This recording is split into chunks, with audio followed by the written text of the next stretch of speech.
সিরাজগঞ্জের বেলকুচিতে ক্ষিদ্র মাটিয়া বেড়িবাঁধ সংলগ্ন এলাকায় পাকা রাস্তার উপর থেকে 20 কেজি মাদকদ্রব্য গাঁজাসহ শাহ আলম সরকার নামে এক যুবককে গ্রেফতার করেছে থানা পুলিশ।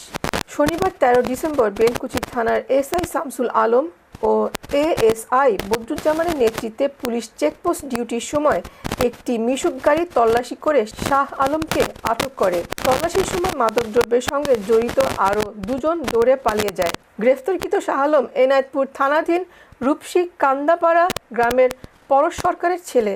মাদকদ্রব্য আইনে মামলা রুজু করে শাহ আলমকে জেল হাজতে পাঠানো হয়েছে বলে জানায় পুলিশ।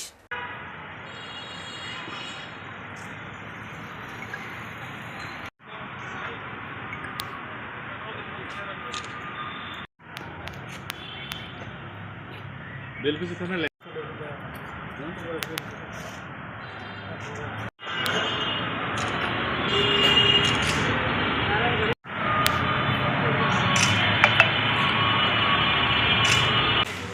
বেলকুচি থানা এলাকার সুষ্ঠু আইন শৃঙ্খলা বজায় রাখার স্বার্থে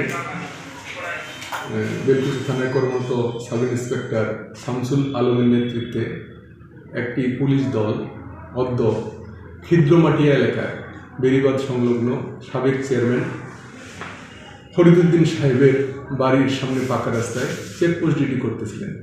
চেকপোস্ট ডিউটি করাকালে সকাল অনুমান 7 ঘটিকার সময় শাহ আলম বয়স অনুমান 23 বছর তার মিশুক গাড়ি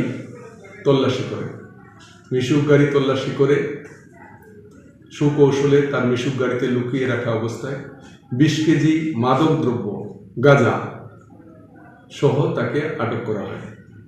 মাদকদ্রব্য সংক্রান্তে জিজ্ঞাসাবাদে সে কোনো সন্তোষজনক জবাব দিতে পারে নাই। এতদ সংক্রান্তে আইনগত ব্যবস্থা প্রক্রিয়াতে